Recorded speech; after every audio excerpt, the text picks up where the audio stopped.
Hello everyone, मैं हूं सायन और आप सभी लोगों का स्वागत है फिजिक्स विद सायन के एक नए वीडियो में। तो आप लोगों का सेमेस्टर 3 बहुत ही करीब आ चुका है। मैं तो ऑलरेडी PYQ और जो आप लोगों का इंपॉर्टेंट MCQ है उसका मैं तो सॉल्यूशन कर रहा हूं। ABTA का, आपका काउंसिल का सैम्पल पेपर वो भी ऑलरेडी सॉल्व हो चुका है। सबका लिंक मैंने के डिस्क्रिप्शन में दे दूंगा। आज मैं एक एक टॉपिक को लेकर क्या करूंगा, उसका वन शॉट लेक्चर लाऊंगा, मैराथन सीरीज लाऊंगा।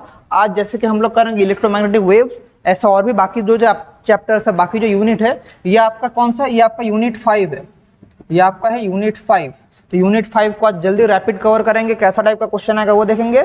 ये हमारा मैराथन सीरीज का शुरुआत है। इसके बाद हम लोग रिवर्स, हम लोग तो पहले से भी जा सकते हैं। बैक से क्यों आ रहे हैं? क्योंकि आप लोग जब पढ़ना शुरू करते हैं आप लोग हमेशा सामने से पढ़ते हैं, पीछे से आप लोग बहुत रेयर पढ़ते हैं। इसलिए मैं पीछे से पढ़ाऊंगा, क्योंकि ये चैप्टर मैक्सिमम बच्चे ये जो यूनिट है इसको अवॉइड करके जाते हैं। इन लोगों को लगता है बहुत ही हार्ड चैप्टर है और बहुत ही कन्फ्यूजिंग है, छोड़ के जाते हैं। नहीं, छोड़ने का कुछ नहीं है। मैं आप लोगों को टेक्निक सिखा दूंगा कैसे आप लोग याद करेंगे।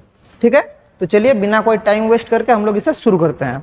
ठीक है, सो इलेक्ट्रोमैग्नेटिक वेव्स, ये चैप्टर जानने से पहले हमें थोड़ा देखना पड़ेगा इलेक्ट्रोमैग्नेटिक वेव्स का मतलब क्या है। जैसे कि हम लोग ऑलरेडी मैग्नेटिज्म और इलेक्ट्रोस्टैटिक्स में पढ़ चुके हैं कि जब हमारा करंट कॉज क्या होता है, करंट हमारा प्रोड्यूस करता है क्या, मैग्नेटिक फील्ड। करंट प्रोड्यूस करता है क्या, हमारा मैग्नेटिक फील्ड। मूविंग करंट क्या करता है, मतलब करंट मतलब तक फील्ड, मूविंग करंट। करंट मतलब तो एक जगह स्टैटिक नहीं रहेगा। Moving current produces magnetic field होता है। और क्या होता है, जब हमारा मैग्नेटिक फील्ड प्रोड्यूस होता है तो एक चीज देखिए, मैग्नेटिक फील्ड प्रोड्यूस हुआ तो मैग्नेटिक फील्ड करंट से प्रोड्यूस हुआ। और एक चीज देखिए, जो इलेक्ट्रिक फील्ड है, इलेक्ट्रिक फील्ड क्या हुआ और हमारा मैग्नेटिक फील्ड क्या प्रोड्यूस कर रहा है। जब चेंजिंग मैग्नेटिक फील्ड होता है, चेंजिंग मैग्नेटिक फील्ड होता है, याद कीजिए, changing magnetic field, changing magnetic field क्या प्रोड्यूस करता है, इलेक्ट्रिक फील्ड। यही तो हमारा फैराडेस लॉ था, याद कीजिए, यही तो हमारा फैराडेस लॉ था। फैराडेस लॉ में या फैराडेस एक्सपेरिमेंट में क्या हुआ था, फैराडेस एक्सपेरिमेंट में यहाँ पर एक कॉइल था, यहाँ पर एक गैल्वेनोमीटर था, एक कॉइल था, एक मैग्नेट को, नॉर्थ पोल को अगर हम लोग करेंगे, साउथ पोल को भी ला सकते हैं अगर लाते हैं, तो इसमें हमारा क्या होता है, एंटी क्लॉकवाइज डायरेक्शन में करंट फ्लो होना शुरू हो जाता है।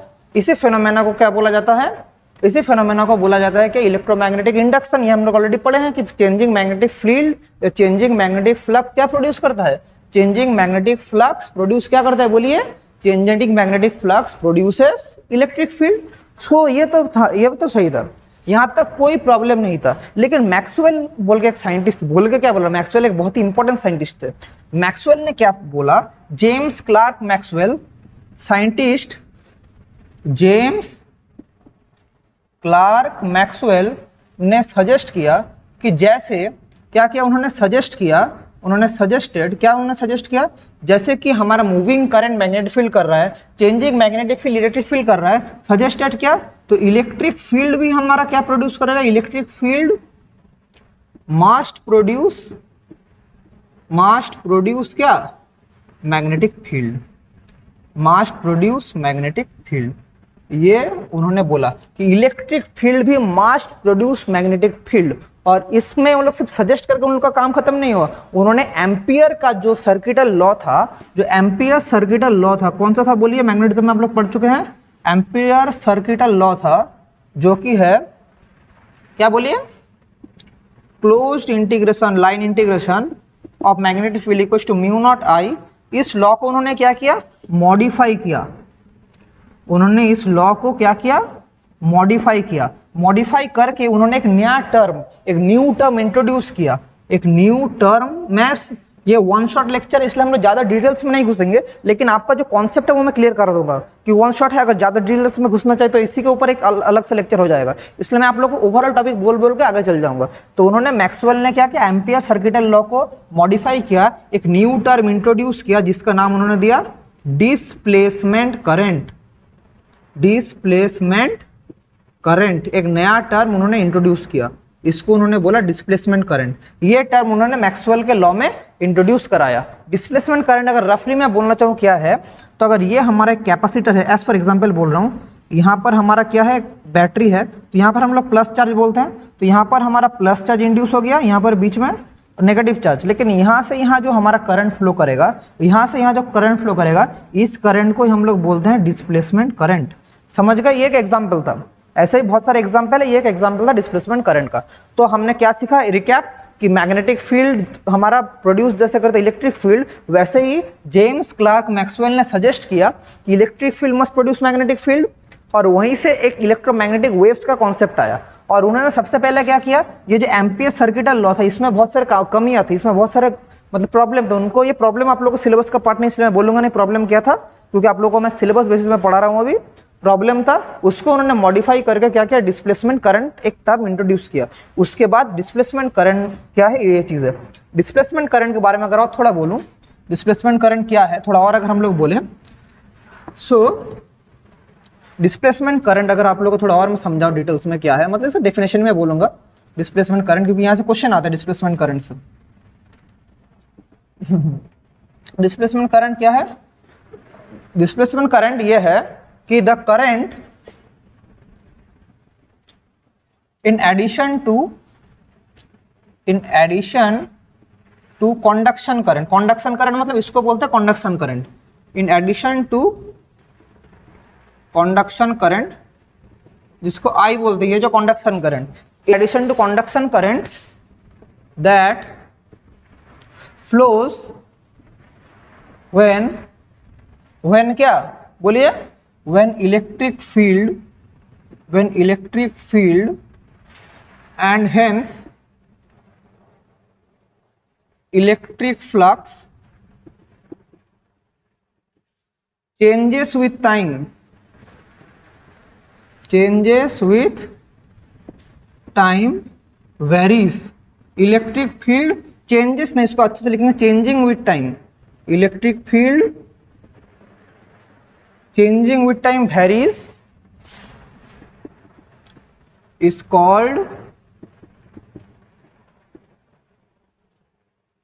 called displacement current, ID।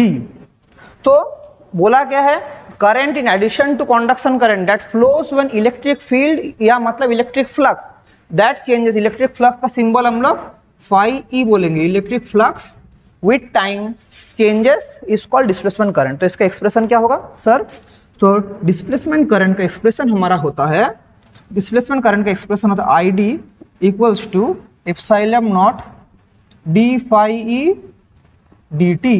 ये है डिस्प्लेसमेंट करंट का फॉर्मूला, जहां पर फाई ई को हम लोग बोलते हैं, फाई ई को बोलते हैं हम लोग इलेक्ट्रिक फ्लक्स, फाई ई को हम लोग बोलते हैं इलेक्ट्रिक फ्लक्स, ठीक है, इसको बोलते हैं हम लोग इलेक्ट्रिक फ्लक्स। और एक चीज पॉइंट टू बी नोटेड कि फाई ई का मतलब है ई डॉट ए, जहां पर ई है इलेक्ट्रिक फील्ड इंटेंसिटी, ई है electric field intensity and A is the area. तो इसको हम लोग ऐसे भी लिख सकते हैं, I D equal to epsilon naught A D E upon D T, इसको हम लोग ऐसे भी लिख सकते हैं डिस्प्लेसमेंट करंट का एक्सप्रेशन। तो इनको कॉम्बाइन करके हम लोग अगर modified form of Ampere's law लिखे, या जिसको हम लोग बोलते हैं मैक्सवेल एम्पियर लॉ अगर लिखें, तो मैक्सवेल एम्पियर लॉ क्या है, मैक्सवेल एम्पियर लॉ, या इसको मॉडिफाइड एम्पियर्स लॉ भी बोलते हैं, इसको मॉडिफाइड, ये भी एग्जाम के लिए वेरी वेरी इंपॉर्टेंट है, आप लोगों को ये वाला लिखना, एक बार पूरा एमसीक्यू आएगा कि modified form of Ampere's law या मैक्सवेल एम्पियर्स लॉ क्या है, आपको चार्ट ऑप्शन में करेक्ट ऑप्शन आप लोग को मार्क करना पड़ेगा। तो मॉडिफाइड एम्पियर्स लॉ क्या है, मॉडिफाइड एम्पियर्स लॉ है B dot D L mu naught I plus I D, ये आई है कंडक्शन करंट एंड डी है डिस्प्लेसमेंट करंट, मतलब इसको मैं ऐसे भी लिख सकता हूं mu naught I plus epsilon naught D phi E D T, इसको हम लोग ऐसे भी लिख सकते हैं बी डॉट डी एल, या हम लोग इसको ऐसे भी लिख सकते हैं mu naught I plus mu naught epsilon naught D phi E D T, इसको हम लोग ऐसे भी लिख सकते हैं, ठीक है, इसको हम ऐसे भी लिख सकते हैं। This is the modified form of ampere Maxwell law, समझ गए। तो modified form of amperes Maxwell law क्या है, this is the modified form of ampere Maxwell law. आपके एग्जाम में ये वाला फॉर्म में भी ऑप्शन आ सकता है, ये वाला भी आ सकता है, ये वाला या ये वाला आ सकता है। तीनों फॉर्म आप लिख के रखिए, आप लोगों को तो डेफिनेशन आएगा नहीं, लेकिन आप ये वाला फॉर्मूला सब याद करके रखिए। फॉर्मूला आप लोगों को आएगा एग्जाम में। यहाँ पर क्वेश्चन कैसे आ सकता है, आपको अगर एक दो क्वेश्चन प्रैक्टिस कराएं वो भी आप लोग करेंगे। चलिए क्वेश्चन प्रैक्टिस कराते हैं। अगर आप लोग को बोले अगर हम लोग बोले इफ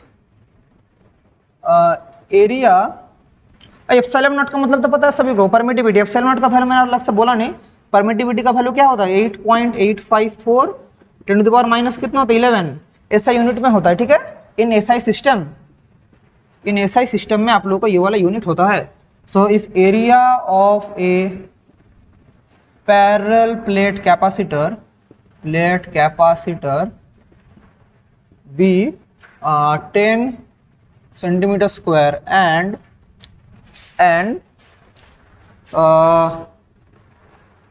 आप लोगों को कह दूं है एंड इलेक्ट्रिक फील्ड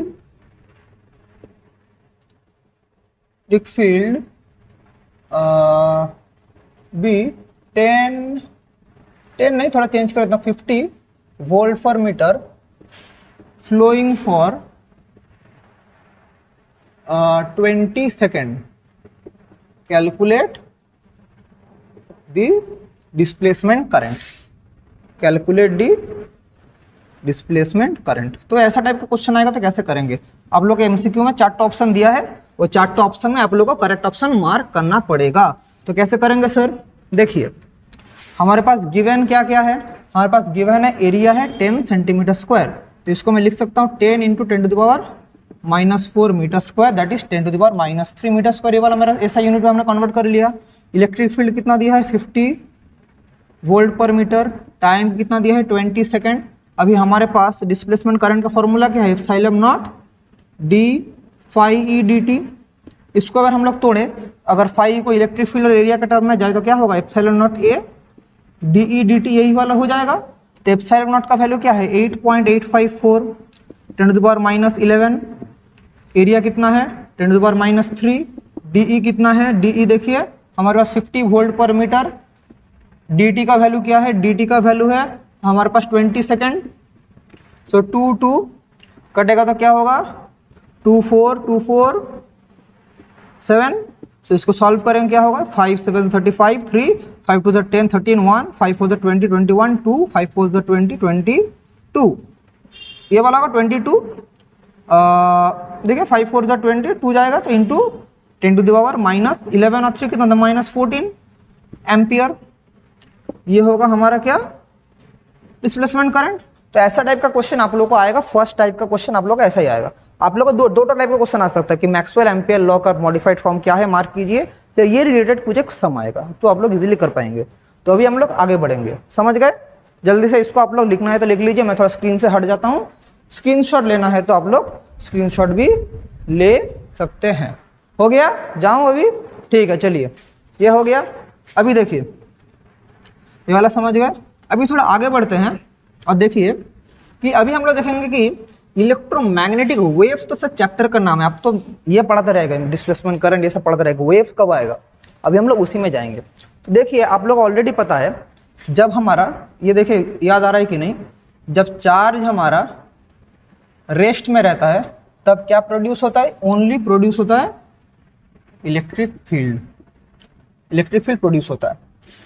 फिर ये number 1 condition. Number 2 charge Q जब हमारा मोशन में रहता है तब देखिए तब दो चीज ही प्रोड्यूस होता है। मोशन में रहता है तो मोशन के लिए तो मैग्नेटिक फील्ड प्रोड्यूस होगा और ये चार्ज के लिए इलेक्ट्रिक फील्ड प्रोड्यूस होगा। ये ऑलरेडी हमने पढ़ चुके हैं। तो ये इलेक्ट्रिक फील्ड भी प्रोड्यूस होगा और यहाँ पर क्या प्रोड्यूस होगा, मैग्नेटिक फील्ड, दोनों ही प्रोड्यूस होगा। इलेक्ट्रिक फील्ड मैग्नेटिक फील्ड दोनों ही प्रोड्यूस होगा जब चार्ज मोशन में रहेगा। अभी देखिए चार्ज जब एक्सीलरेटेड मोशन में रहेगा, चार्ज Q जब एक्सीलरेटेड मोशन में रहेगा तब ज्यादातर बच्चे सोचते हैं एक्सीलरेटेड मोशन का मतलब इलेक्ट्रोमैग्नेटिक वेव्स। बहुत सारे बुक में भी ऐसे लिखा है इलेक्ट्रोमैग्नेटिक वेव्स क्रिएट होगा, लेकिन एक्चुअली थोड़ा इसमें थोड़ा सा सुधार हमें करना पड़ेगा। डायरेक्टली हम लोग ऐसा नहीं बोल सकते, इसके लिए हमें थोड़ा LC ऑसिलेशंस के बारे में हमें थोड़ा पढ़ना पड़ेगा। LC ऑसिलेशंस के बारे में हमें थोड़ा पढ़ना पड़ेगा। LC ऑसिलेशंस क्या है, तो एलसी ऑसिलेशन क्या है, देखिए एलसी ऑसिलेशन मतलब कुछ भी नहीं है, आप लोग ऑलरेडी एसी करंट पढ़ चुके हैं। एक हमारा कैपेसिटर रहेगा, एक हमारा ऐसे करके इंडक्टर रहेगा, ठीक है, ऐसे करके इंडक्टर रहेगा। तो हमारा ये इस अरेंजमेंट को, ये है सी, ये है एल, इसको एलसी ऑसिलेटर बोलते हैं। तो पहले क्या करेंगे हम लोग, देखिए पहले हम यहाँ पर एक बैटरी को रखते हैं। एक बैटरी को रखने से क्या होता है, यहाँ पर एक कैपेसिटर के अंदर चार्ज हमारा इंट्रोड्यूस हो जाएगा। तो यहाँ पर हमारा बैटरी के लिए कैपेसिटर के अंदर चार्ज हमारा इंट्रोड्यूस हो गया। अच्छा समझे क्या बोल रहा हूँ। तो धीरे धीरे क्या हो रहा है, कैपेसिटर का चार्ज है इधर हमारा, पहले इधर हमारा फुल्ली चार्ज क्यू है, यहाँ पर हमारा चार्ज क्या है, जीरो है, मतलब कैपेसिटर में चार्ज है, इंडक्टर में चार्ज जीरो है। तो धीरे धीरे यहाँ से चार्ज क्या आना शुरू होगा, धीरे धीरे क्या होगा, थोड़ी देर बाद, नंबर 1 है, सेकंड वाला में धीरे समझिए, एलसी ऑसिलेशन अच्छे से समझिए। धीरे धीरे कुछ टाइम बाद यहाँ से थोड़ा चार्ज हमारा डिक्रीज करना शुरू होगा और यहाँ से हमारा चार्ज धीरे धीरे गेन करना शुरू हो जाएगा। यहाँ से कुछ कुछ चार्ज, यहाँ पर जैसे बहुत चार्ज था, ऐसे करके चार्ज बहुत था, इधर चार्ज मेरा धीरे धीरे कम गया, इधर चार्ज मेरा आस्ते आस्ते इंट्रोड्यूस होना शुरू हो गया, प्लस माइनस जैसे चार्ज हमारा इंट्रोड्यूस होना शुरू हो गया। धीरे धीरे यहाँ से हमारा चार्ज कम रहा है, चार्ज हमारा डिक्रीज हो रहा है और यहाँ पर चार्ज मेरा गेन हो रहा है, ये वाला हुआ। कुछ टाइम बाद देखिए क्या हुआ, यहाँ से मेरा चार्ज इस तरफ फ्लो होके आया, इस तरफ मेरा चार्ज फ्लो होके आया, देखिए इस तरफ मेरा चार्ज फ्लो होके आ रहा है, इस तरफ से चार्ज फ्लो हो रहा है, इधर भी हमारा इस तरफ फ्लो हो रहा है। कुछ देर बाद क्या हुआ, देखिए पूरा जो मेरा कैपेसिटर था, थर्ड केस, कुछ देर बाद हमारा कैपेसिटर का चार्ज जीरो हो गया और इधर मेरा इंडक्टर में चार्ज मेरा मैक्सिमम हो गया, इंडक्टर में मेरा चार्ज मैक्सिमम हो गया। तो इधर मेरा चार्ज फुल्ली है, इधर चार्ज मेरा मैक्सिमम हो गया, क्योंकि पहले इधर भी कैपेसिटर में चार्ज मेरा क्या था, मैक्सिमम था, इधर मेरा जीरो था और इधर कैपेसिटर मेरा जीरो हो गया। अभी देखिए इंडक्टर में हम लोग क्या पढ़े थे फैराडेस लॉ में, कि हमारा phi equals to minus L I, तो माइनस एल आई छोड़ दीजिए, ये तो हमें पता है, ये minus D phi D T, ये तो हमें पता है। EMF produce is equal to minus D phi D T, मतलब इंडक्टर में जो ईएमएफ जो प्रोड्यूस करता है उसी का ऑपोजिट डायरेक्शन में चलता है। तो यहाँ से तो मेरा इधर आया था, लेकिन इसके बाद जब मेरा यहाँ से चार्ज फ्लो करना शुरू करेगा, इंडक्टर से जब कैपेसिटर चार्ज होगा, तब देखिए क्या होगा, इंडक्टर से जब कैपेसिटर चार्ज होना शुरू होगा, सो क्या होगा कि यहाँ पर मेरा चार्ज था, यहाँ पर धीरे धीरे चार्ज गेन करेगा, लेकिन यहाँ पर उल्टा डायरेक्शन में करंट फ्लो होगा, मतलब चार्ज फ्लो होगा, मतलब यहाँ पर मेरा पॉजिटिव चार्ज इंड्यूस होगा, यहाँ पर धीरे धीरे मेरा नेगेटिव चार्ज इंट्रोड्यूस होना शुरू होगा। तो मतलब यहाँ पर धीरे धीरे डिक्रीज होगा, यहाँ पर धीरे धीरे क्या होगा, इंक्रीज होगा। कुछ देर बाद क्या होगा, कुछ देर बाद, ये 4 नंबर था, कुछ देर बाद 5 नंबर में क्या होगा, देखिए कुछ इस तरह का फेनोमेना होगा कि यहाँ पर मेरा चार्ज उल्टा डायरेक्शन में आके यहाँ पर मेरा चार्ज क्या हो गया, Q मेरा मैक्सिमम हो गया और यहाँ पर मेरा चार्ज हो गया जीरो। ऐसा होते होते यहाँ पर चार्ज जीरो हो गया, लेकिन देखिए कैपेसिटर का फेस चेंज हो गया। देखिए कैमरा में ठीक से आ रहा है कि नहीं, मैं समझा पा रहा हूँ कि नहीं, देखता हूँ कैमरा में ठीक से आ रहा है, हाँ कैमरा में आ रहा है। तो देखिए क्या हुआ, ये एलसी ऑसिलेशन में क्या हुआ, इधर मेरा इस तरफ फ्लो करना शुरू हो गया। तो एक चीज देखिए कि पहले जब मेरा चार्ज था, मेरा यहाँ पर प्लस था, यहाँ पर माइनस था, लेकिन ये वाला जो ऑसिलेशन हुआ यहाँ पर होता होता फेस चेंज हो गया ना, यहाँ पर इधर प्लस आ गया, इधर माइनस आ गया। फिर हमारा थोड़ी देर बाद क्या होगा, फिर हमारा ऊपर से धीरे धीरे, ये नंबर 6 है, देखिए समझने का कोशिश कीजिए, थोड़ा डायग्राम समझा रहा हूँ। फिर धीरे धीरे क्या होगा, यहाँ से चार्ज मेरा डिक्रीज करेगा, यहाँ पर Q मेरा इंक्रीज करेगा। तो धीरे धीरे यहाँ से चार्ज मेरा इस तरफ फ्लो होना शुरू हो जाएगा। तो धीरे धीरे ये मेरा नेगेटिव चार्ज है, यहाँ पर पॉजिटिव चार्ज है, धीरे धीरे यहाँ पर मेरा चार्ज गेन करना शुरू हो जाएगा। फिर थोड़ी देर बाद में वापस जाके ये वाला फेज आना शुरू हो जाएगा। फिर यहाँ पर चार्ज मेरा जीरो, यहाँ पर गेन हो जाएगा, फिर उल्टा डायरेक्शन में चेंज होना शुरू हो जाएगा। तो ये एक साइक्लिक प्रोसेस चलता रहता है, मतलब एक बार अपवर्ड एक बार डाउनवर्ड, मतलब फेज चेंज हो रहा है। तो ये जो हमारा क्रिएट हो रहा है, यही एक हमारा क्या है बोलिए तो एक इलेक्ट्रोमैग्नेटिक वेव का क्रिएशन का हमारा प्रिंसिपल है। मतलब देखिए मैं अगर इलेक्ट्रिक फील्ड इधर बोलूँ एलसी ऑसिलेशन से, देखिए क्या हो रहा है, यहाँ पर इंडक्टर और कैपेसिटर, तो कैपेसिटर से क्या प्रोड्यूस हो रहा है, इलेक्ट्रिक फील्ड, इंडक्टर से क्या प्रोड्यूस हो रहा है, मैग्नेटिक फील्ड। तो अगर मैं कैपेसिटर का केस बोलूँ, देखिए तो कैपेसिटर में क्या हो रहा है, फॉर कैपेसिटर में अगर बोलूँ तो देखिए कैपेसिटर में क्या हो रहा है, इधर अगर मेरा इलेक्ट्रिक फील्ड है, इधर मेरा टाइम है। तो पहले कैपेसिटर देखिए, तो इनिशियल अगर मैं यहाँ से शुरू करूँ, अगर पहले कैपेसिटर का चार्ज जीरो था, उसका भी पहले, तो थोड़ी देर बाद कैपेसिटर यहाँ पर मैक्सिमम आ गया, ये देखिए मैक्सिमम आ गया, इंक्रीज, फिर धीरे धीरे देखिए यहाँ से डिक्रीज हो रहा है, यहाँ पर मैक्सिमम था, फिर धीरे धीरे डिक्रीज हो रहा है, यहाँ पर आगे कैपेसिटर डिक्रीज हो रहा है, फिर यहाँ पर आगे जीरो हो गया। फिर देखिए उल्टा डायरेक्शन में आस्ते आस्ते हमारा करंट गेन होना शुरू हो रहा है, इलेक्ट्रिक गेन होना शुरू हो रहा है उल्टा डायरेक्शन में, फिर यहाँ पर मैक्सिमम आ गया, फिर थोड़ी देर बाद जाके हमारा जीरो हो गया, फिर ऐसा करके साइकिल चलता रहेगा। तो टाइम के रेस्पेक्ट में ये इलेक्ट्रिक फील्ड कभी इधर मैक्सिमम हो रहा है, कभी इधर मैक्सिमम हो रहा है। तो ये था कैपेसिटर के लिए। फिर इंडक्टर के लिए क्या होगा, उधर भी मैक्सिमम मिनिमम होगा, लेकिन दोनों का फेज अलग है।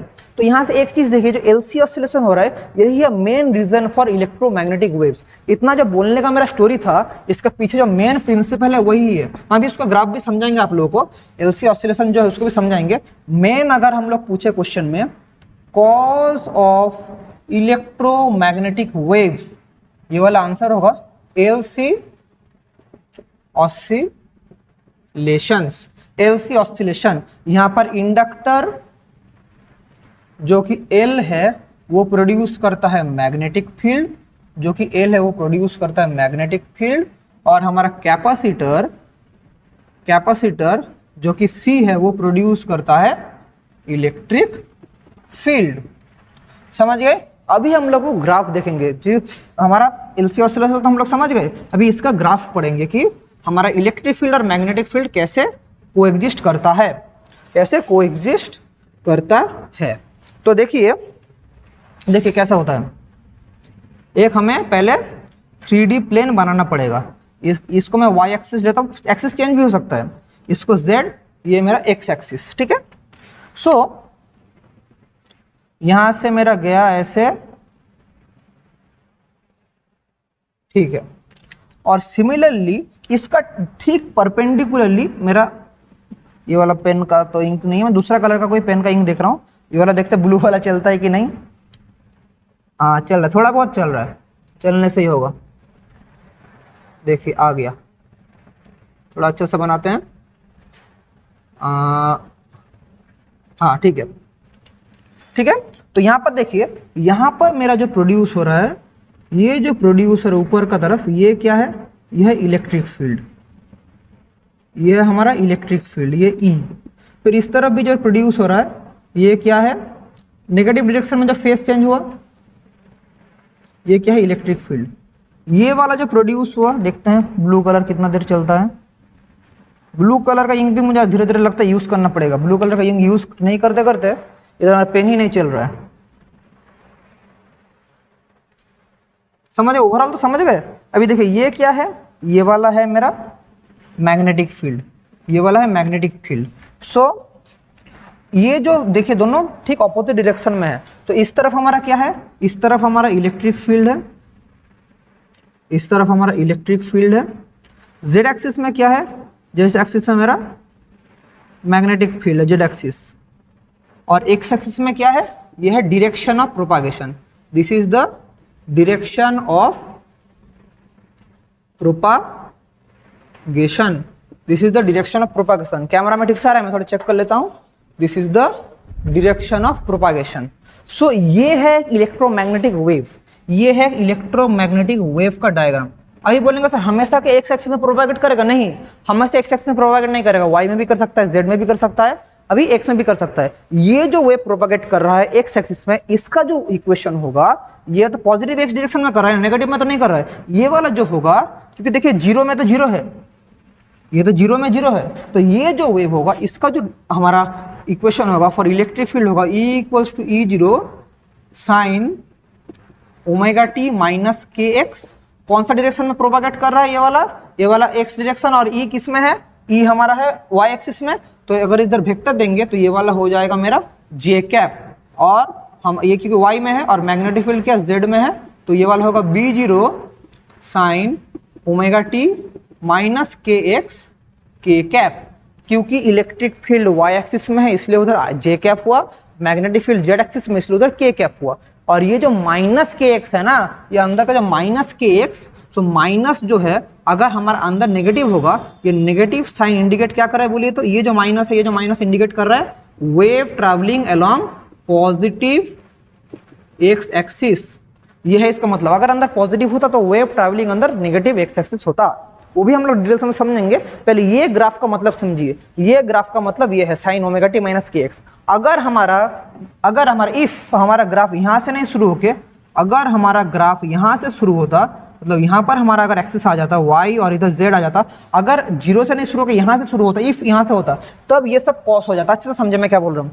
अगर मेरा यहाँ से शुरू नहीं होके मेरा ओरिजिन मेरा शिफ्ट होके यहाँ आ जाता, ओ डैश में आ जाता, मतलब इधर आगे आ जाता, तब मेरा होता equation E Y equals to E zero cos omega T minus K X J cap, और मेरा क्या हो जाता, और बी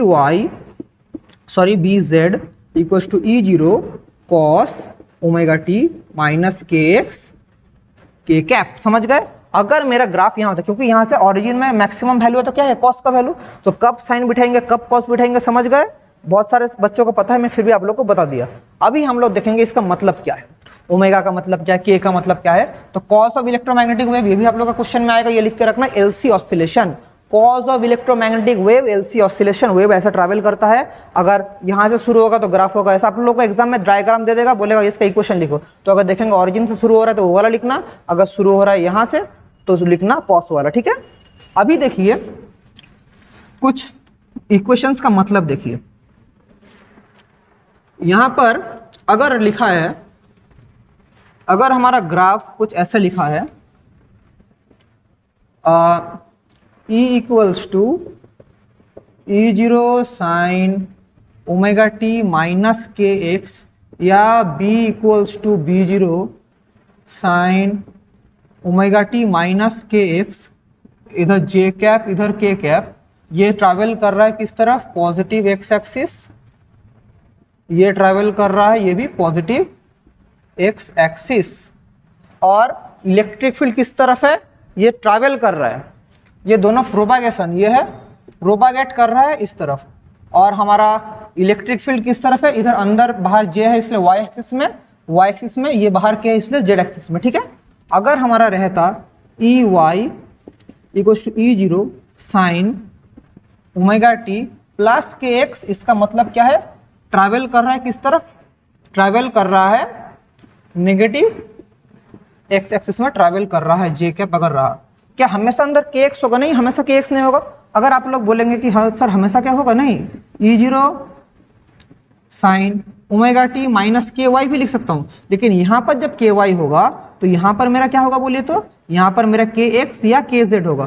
के जेड अगर हुआ तो ये वाला मेरा के कैप हो जाएगा, तो अब तब ये कौन सा डायरेक्शन में ट्रैवल करेगा, पॉजिटिव वाई एक्सिस में ट्रैवल करेगा, और इलेक्ट्रिक फील्ड किस में होगा, जेड में। अगर मेरा ऐसा इक्वेशन रहता B equals to B zero sine omega T plus K Z into I cap अगर लिखते हैं, तो अगर मेरा मैग्नेटिक फील्ड तो एक्स डायरेक्शन में होगा, तो ये जो प्लस के जेड है तब कहाँ कौन सा डायरेक्शन में ट्रैवल करेगा, नेगेटिव जेड एक्सिस। समझ रहे हैं मतलब क्या है, ये है नेगेटिव जेड एक्सिस में ट्रैवल करेगा। ये है कुछ बेसिक प्रिंसिपल, और मैग्नेटिक फील्ड किस तरफ है, आई कैप में है। तो हम लोग ग्राफ देख के, सॉरी इक्वेशन देख के समझ जाएंगे कि कौन सा मतलब किसका मतलब क्या है। आप लोग का जनरली यही आता है, लेकिन मैं और भी इसका केसेस आप लोग को समझा दिया इसका मतलब क्या है।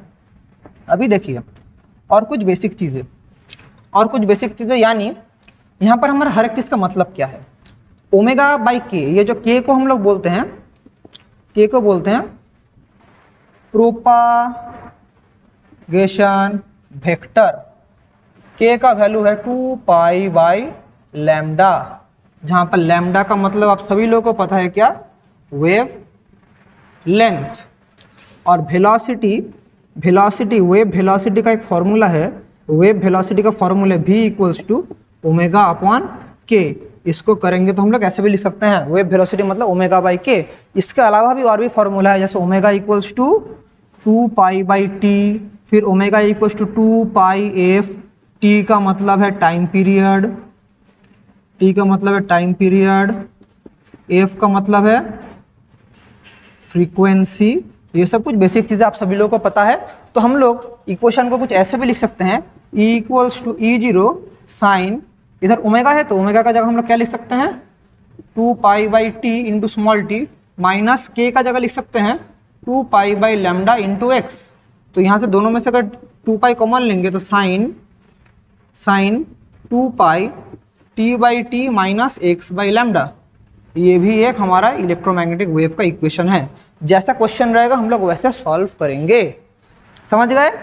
और इलेक्ट्रोमैग्नेटिक वेव में क्या जानना पड़ेगा, ये E0 और B0 के बीच में क्या रिलेशन है? यस ऑब्वियसली E0 और B0 दोनों के बीच में रिलेशन है। E0/B0 इक्वल टू C, जहाँ पर C है velocity of light in vacuum, velocity of light in vacuum, जिसका वैल्यू क्या है? जिसका वैल्यू है 3 × 10⁸ मीटर पर सेकेंड। ये E0/B0 इक्वल टू C। ये वाला इक्वेशन कब काम में आएगा सर? ये वाला इक्वेशन आपको E0 दिया रहेगा, B0 निकालना है, B0 दिया रहेगा, E0 निकालना है। अभी दिखाएंगे कैसे करेंगे। वैसा टाइप के क्वेश्चंस में आप लोगों को ये वाला फॉर्मूला लगेगा। समझ गए? E0/B0 equal to C।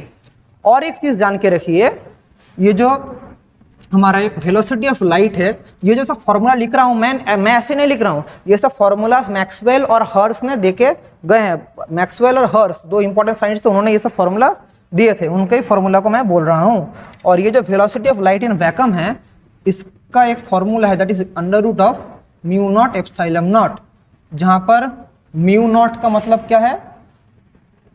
Permittivity of vacuum, और ε0 का मतलब है परमियाबिलिटी। सॉरी मैंने उल्टा लिख दिया, ये वाला परमियाबिलिटी है, ये परमियाबिलिटी ऑफ वैक्यूम, ये परमिटिविटी ऑफ वैक्यूम। दोनों का वैल्यू आप सभी लोग को पता है। ऐसा सिस्टम में μ0 का वैल्यू है 4 पाई 10⁻⁷ हेनरी पर मीटर, या मैं ऐसा सिस्टम में बोल सकता हूँ ε0 का वैल्यू है 8.854 10⁻⁻11। ये भी एसआई सिस्टम में इसका वैल्यू है। ठीक है? और अगर ये तो velocity of light in vacuum हो गया। अगर नॉर्मल वेलोसिटी अगर मैं बोलूँ, नॉर्मल वेलोसिटी अगर बोलूँ v इक्वल्स टू 1/√μ × एप्सिलॉन, इसको हम लोग बोल सकते हैं। जहाँ पर ये परमिटिविटी ऑफ दैट मीडियम, ये परमियाबिलिटी ऑफ दैट मीडियम। तो अगर दोनों को मैं डिवाइड करूँ, अगर दोनों का मैं रेशियो करूँ कि अगर मैं C/V करूँ, या मैं रिफ्रैक्टिव इंडेक्स जिसे बोलते हैं, क्वेश्चन में आता है, ये भी वेरी वेरी इंपॉर्टेंट है रिफ्रैक्टिव इंडेक्स। कुछ दिन पहले मैंने एक MCQ सॉल्व करा था, उधर ही वाला क्वेश्चन था। और यहाँ पर रिफ्रैक्टिव इंडेक्स पूछे, रिफ्रैक्टिव इंडेक्स का मतलब क्या है? N equals to C/V।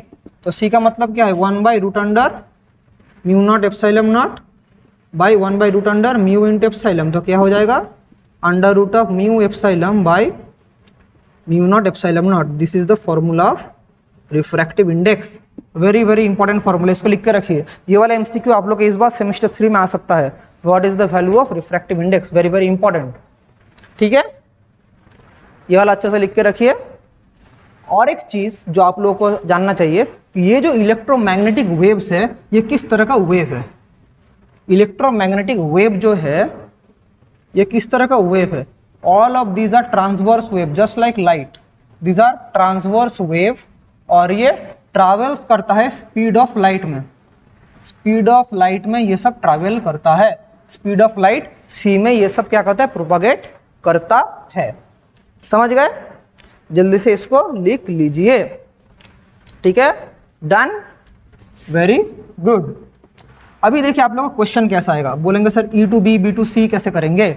तो आप लोग का एक ऐसा टाइप का क्वेश्चन आ सकता है कि इलेक्ट्रिक फील्ड दिया है 10 sin 20t minus 11x volt per metre. इसको आप लोग को दिया, इसको अगर मैं वेक्टर में बोलूं तो ये EY दिया है, ये J कैप दिया है। तो वो क्वेश्चन में बोला है find B, find magnetic field बोला है। क्या होगा मैग्नेटिक फील्ड? क्या होगा? तो सबसे पहले मुझे इसको अगर कंपेयर करें, E equals to E0 sine ω/t minus kx के साथ कंपेयर करें, तो सबसे पहले हमारा कौन सा डायरेक्शन में वेव जा रहा है? वेव जा रहा है पॉजिटिव x डायरेक्शन में जा रहा है। पॉजिटिव x डायरेक्शन में हमारा वेव प्रोपगेट कर रहा है। और हमारा कंपेयर करेंगे तो यहाँ से E0 क्या आ जाएगा? 10 वोल्ट पर मीटर। हमें ऑलरेडी पता है E0/B0 इक्वल्स टू क्या होता है? C होता है। तो यहाँ से B0 क्या होगा? B0 होगा E0/C। E0 होगा 10/3 × 10⁸ दैट इज 1/3 10⁻⁻7। इसको हम लोग ऐसे भी लिख सकते हैं 0.333 10⁻⁻7, या मैं यहाँ से लिख सकता हूँ B0 इक्वल्स टू 3.33 10⁻⁸। मैं इसको ऐसे लिख सकता हूँ, इतना क्या टेस्ला लिख सकता हूँ। सो यही वाला मेरा निकलना चाहिए, बाकी सब तो सेम ही रहता है क्योंकि हमें पता है B equals to B0 sine omega T minus K X ही होगा। सिर्फ ये जो डायरेक्शन है इसका ठीक उल्टा डायरेक्शन, परपेंडिकुलर डायरेक्शन, तो हमारा आई तो हो नहीं सकता, आई में तो एक्स पे प्रोपागेट कर रहा है, तो ये वाला एक ही ऑप्शन बाकी है, के होगा। तो क्या हो जाएगा, बी हमारा हो जाएगा B Z equal to B0 कितना है 3.33 10⁻⁸ साइन ओमेगा टी, अंदर का जो वैल्यू है सेम रहेगा, दैट इज 20t - 11x के कैप, इतना Tesla. This is the answer. ऐसा टाइप का क्वेश्चन आप लोग को करना पड़ेगा, ज़्यादा कोई हार्ड नहीं है, यही टाइप का क्वेश्चन आप लोगों को करना रहेगा। ये हमने इलेक्ट्रिक फील्ड से मैग्नेटिक फील्ड किया। अगर एक दूसरा टाइप का क्वेश्चन आप लोगों को कराएं मैग्नेटिक फील्ड से इलेक्ट्रिक फील्ड, वो भी हम लोग कर सकते हैं। कैसे करेंगे देखिए, अगर आप लोग को बोलो क्वेश्चन एक मैग्नेटिक फील्ड दिया है, magnetic field equals to 2 × 10⁸ cos 3t plus 3t plus 10y, और ये वाला मैं बोल दिया हूँ आई कैप, इतना टेस्ला है। सो मुझे यहाँ से फाइंड करना है क्या, यहाँ से मुझे फाइंड करना है क्या, मैग्नेटिक फील्ड फाइंड करना है, सॉरी इलेक्ट्रिक फील्ड फाइंड करना है। तो यहाँ पर देखिए, यहाँ पर हमारा वेव किस डायरेक्शन में प्रोपगेट कर रहा है। सबसे पहले ये देखिए, यहाँ पर प्लस है और इधर वाई है, तो कौन सा डायरेक्शन वेव प्रोवाइड कर रहा है, नेगेटिव वाई डायरेक्शन में हमारा वेव प्रोपागेट कर रहा है। यहाँ से कंपेयर करके B0 क्या आ रहा है 2 × 10⁸ टेस्ला हमारा B0 आ रहा है। हमारे पास फॉर्मूला क्या है, E0/B0 इक्वल्स टू C, या E0 equals to C into B0, that is 3 × 10⁸। B0 कितना है 2 × 10⁸, 2 × 10⁸। एक इसको ना मैं बहुत बड़ा दे दिया, इसको आप लोग इतना 2 × 10⁻⁸ कीजिए, क्योंकि यहाँ पर थोड़ा मैंने 8 नहीं था, -8 होने से आप लोग को फिजिकली करेक्ट होता है, 2 × 10⁻⁸ होता है, क्योंकि 8 कट जाएगा, दैट इज 6 हो जा रहा है। तो E0 हो गया 6 वोल्ट पर मीटर। ये क्वेश्चन में थोड़ा गलती था इसलिए मैंने -8 कर दिया, बाकी कुछ प्रॉब्लम नहीं है, वोल्ट पर मीटर। तो यहाँ से मेरा इलेक्ट्रिक फील्ड क्या आ जाएगा, E equals to E0 cos ω t plus KY, और ये कौन सा डायरेक्शन में होगा, ये वाला I है, अंदर J है, तो ये क्या होगा, ये वाला K कैप होगा। सो मेरा ये कौन सा डायरेक्शन में होगा, EZ, तो मेरा EZ क्या हो जाएगा, E0 क्या है 6 cos 3t plus 10y K cap, this is the required electric field. तो ऐसा टाइप का क्वेश्चन आप लोग का आता रहेगा। इलेक्ट्रिक से मैग्नेटिक भी कर लिए, मैग्नेटिक से इलेक्ट्रिक भी हम लोग कर लिए, समझ गए। जल्दी से इसको लिख लीजिए, हो गया। तो चलिए आगे बढ़ते हैं। हमने ये देख लिया इलेक्ट्रिक फील्ड मैग्नेटिक फील्ड के बीच में रिलेशन देख लिया, सब देख लिया। अभी हम लोग को थोड़ा और एक चीज़ यहाँ पर जानना पड़ेगा। यहाँ से आप लोग को क्वेश्चन में आता है कि energy of an electromagnetic wave क्या है। एनर्जी ऑफ इलेक्ट्रोमैग्नेटिक वेव क्या है, what is the energy of electromagnetic wave. So देखिए इलेक्ट्रोमैग्नेटिक वेव में जो एनर्जी है, दो चीज़ का एनर्जी है। जो इलेक्ट्रिक एनर्जी कौन प्रोड्यूस करता है, इलेक्ट्रिक एनर्जी प्रोड्यूस करता है कौन, कैपेसिटर। और मैग्नेटिक एनर्जी कौन प्रोड्यूस करता है, बोलिए, इंडक्टर। मैं स्पीड में बोल रहा हूँ क्योंकि एक एल और सी से ही तो होता है। कौन करता है, इंडक्टर।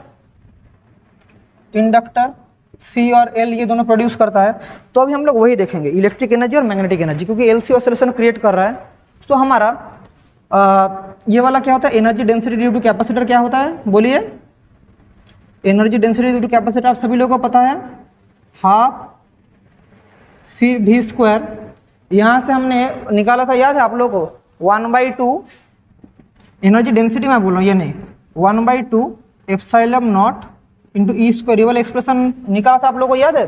कहाँ से निकाले थे हम लोग, एनर्जी डेंसिटी ऑफ कैपेसिटर से। अगर आप लोग को याद कर रहा हूँ थोड़ा रिवाइज करके, कैपेसिटर के लिए हमारे पास क्या था, एनर्जी का फॉर्मूला है हाफ CV²।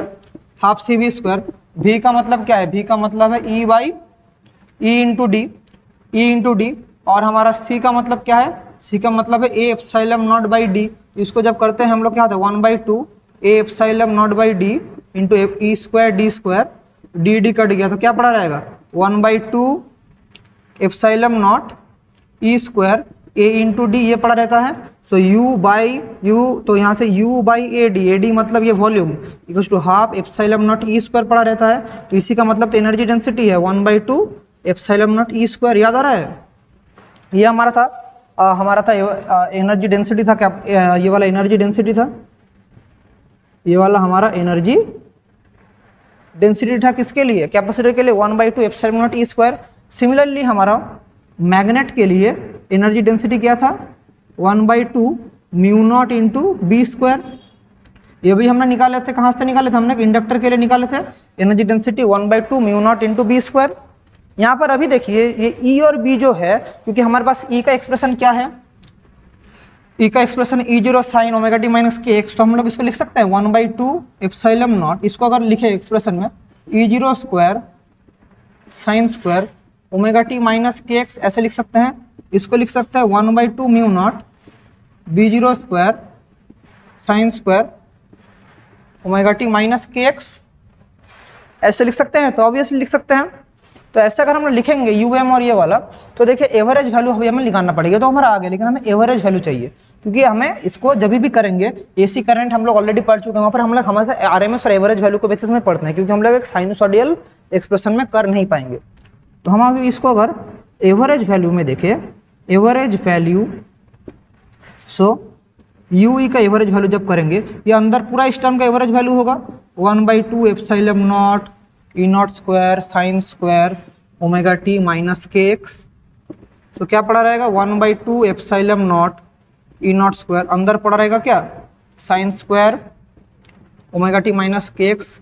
अभी देखिए ये जो एवरेज वैल्यू है, आप लोग ऑलरेडी इसको पढ़ चुके हैं AC करंट में, कि average value of sine square omega T या average value of cos square omega T full cycle में क्या होता है, 1/2 होता है, 1/2 होता है। ऑलरेडी हमें इंटीग्रेशन करके पता है। अगर आप लोग को नहीं पता है तो ये वाला कमेंट करके बोलना, मैं आप लोग को समझा दूंगा। वन शॉट लेक्चर इसलिए मैं डायरेक्ट लिख रहा हूँ।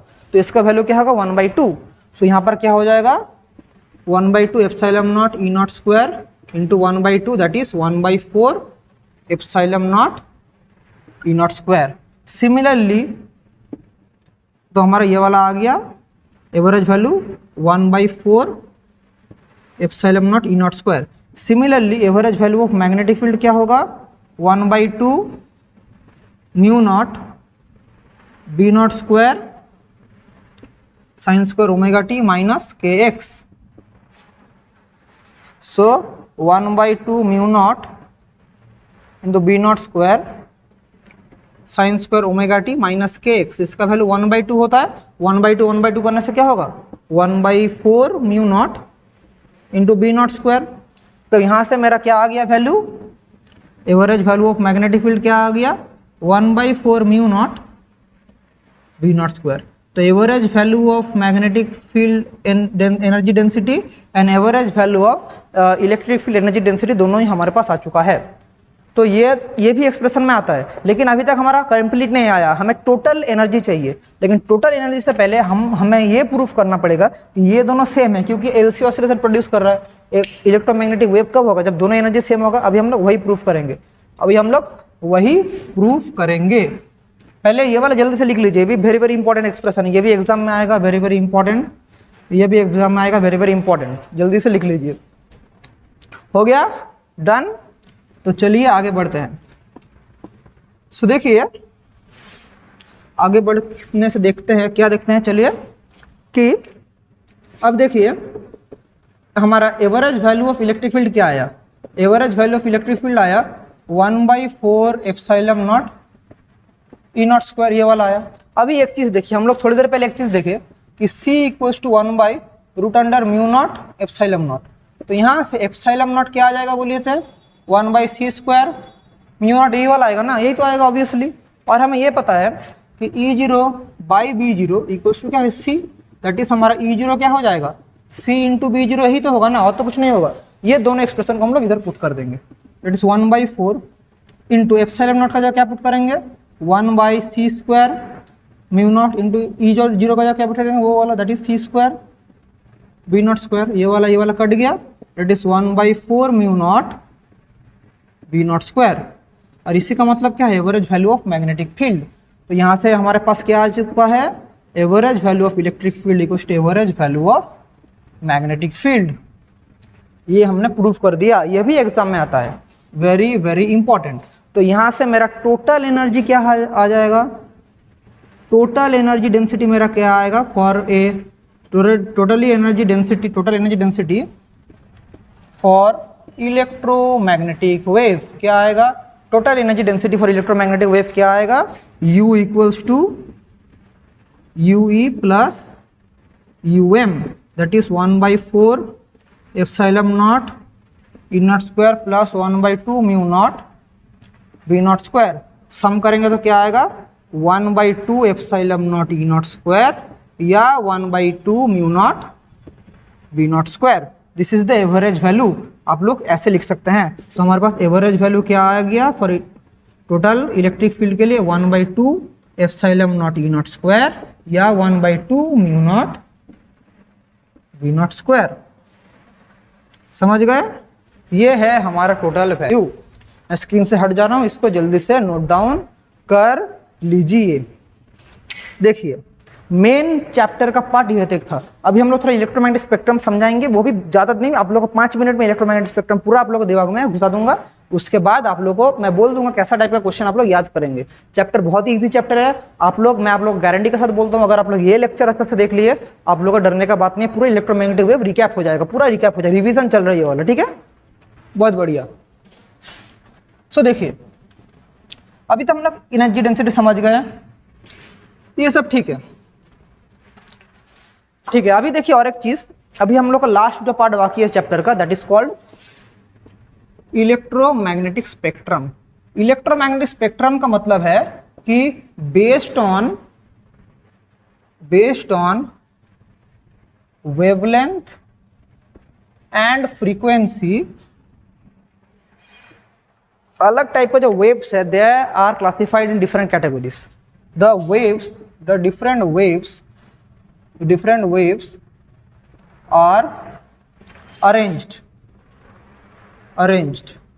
एटा का ही बोले, दिस इज कॉल्ड क्या, इसी को क्या बोलते हैं, this is called electromagnetic spectrum.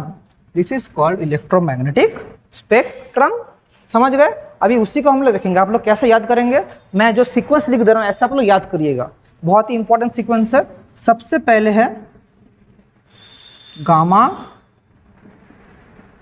रे, उसके बाद है एक्स रे, इसके बाद ही है अल्ट्रा वायलेट रे, अल्ट्रा वायलेट यूवी रे, इसके बाद है विजिबल लाइट, इसके बाद है विजिबल के बाद है infrared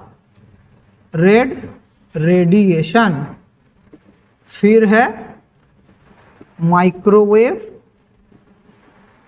and last is radio wave. ये सीक्वेंस आप लोग को याद रखना पड़ेगा। अब ये सीक्वेंस क्या है सर, जितना हम ऊपर से नीचे आएंगे, ऊपर से जितना नीचे आएंगे क्या होगा बोलिए तो, वेवलेंथ बढ़ेगा। ये रेंज में हमारा क्या बढ़ेगा, वेवलेंथ इंक्रीज करेगा।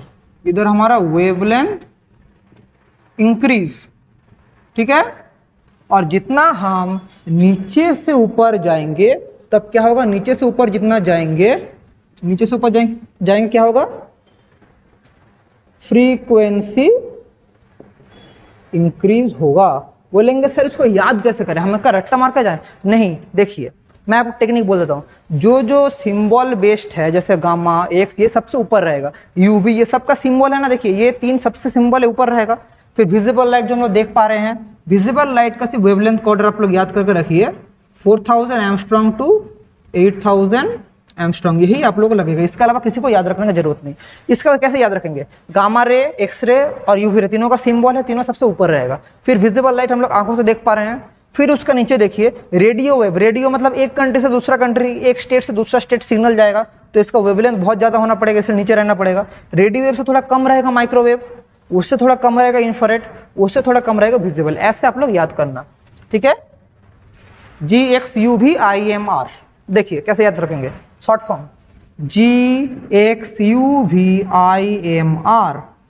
जुक्स भी जैसे XUV कार होता है, देखिए G मतलब सबसे बड़ा है G, क्योंकि 4G 3G 5G, सो G उसके बाद XUV कार होता है, फिर IMR, तो GXUV IMR ऐसे करके आप याद रखिए। आप लोग का क्वेश्चन कैसा आएगा, आप लोग क्वेश्चन आएगा arrange in the increasing order of frequency, arrange in the increasing order of wavelength, decreasing order आएगा। आप लोग का इधर हाईएस्ट फ्रीक्वेंसी किसका है, गामा रे का, और हाईएस्ट वेवलेंथ किसका है, रेडियो वेव का। लोएस्ट वेवलेंथ किसका है, गामा रे का। लोएस्ट फ्रीक्वेंसी किसका है, रेडियो वेव का। अभी इनका यूजेस क्या है, गामा रे का यूज कहाँ पर होता है, गामा रेस का यूज होता है रेडियोथेरेपी में, पेनेट्रेशन में। फिर मतलब पेनेट्रेशन अलग जगह में, हाई पेनेट्रेटिंग पावर रहता है गामा रे का, बहुत हाई वेलोसिटी है, high penetrating power. X-ray use होता है for bone imaging.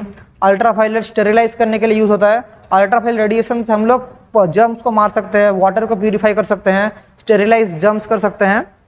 Visible light हमारा देखने में हेल्प करता है। इसी विजिबल लाइट के अंदर ही हमारा फिर से आता है विब गियर, VIBGYOR, ये सब आता है विजिबल लाइट में। ये विजिबल लाइट में भी अगर हम लोग नीचे जाएंगे क्या होगा, वेवलेंथ बढ़ेगा। ये जो सब है वेवलेंथ इंक्रीज, तो हाईएस्ट किसका है, रेड का, लोएस्ट किसका है, वायलेट का, ऐसे याद रखेंगे। फिर इंफ्रारेड रेडिएशन, उसका ज़्यादा इंफ्रारेड रेडिएशन, ग्लोबल वार्मिंग। अगर पूछे ग्लोबल वार्मिंग के लिए कौन रिस्पॉन्सिबल है, इंफ्रारेड रेडिएशन, ये रिस्पॉन्सिबल है किस लिए, ग्लोबल वार्मिंग के लिए। प्लस इसका सर कोई पॉजिटिव पॉइंट नहीं है, इंफ्रारेड रेडिएशन से क्या होता है, राइट में नाइट विजन में यूज होता है। Night vision camera, night vision में, नाइट विजन जो CCTV कैमरा में रात में देखने के लिए क्या यूज होता है, इंफ्रारेड रेडिएशन ही यूज होता है। फिर माइक्रोवेव क्या होता है, रेडार कम्युनिकेशन में यूज होता है, सैटेलाइट कम्युनिकेशन माइक्रोवेव। इसके अलावा खाना बनाने के लिए माइक्रोवेव में माइक्रोवेव यूज होता है। और रेडियो वेव यूज क्यों होता है, क्यों, रेडियो ट्रांसफर, एक कंट्री से दूसरा कंट्री रेडियो सिग्नल भेजने के लिए। रेडियो वेव किसने डिस्कवर किया था, रेडियो वेव डिस्कवर किया था मार्कोनी ने। और माइक्रोवेव किसने किया था, हार्स, जिसका फ्रीक्वेंसी का यूनिट है हार्स, उसने डिस्कवर किया था हार्स। तो इसको आप लोगों को चार्ट को याद रखना पड़ेगा। यही था इलेक्ट्रोमैग्नेटिक स्पेक्ट्रम और इलेक्ट्रोमैग्नेटिक वेव। इसके अलावा यहाँ से कुछ एक्स्ट्रा नहीं है।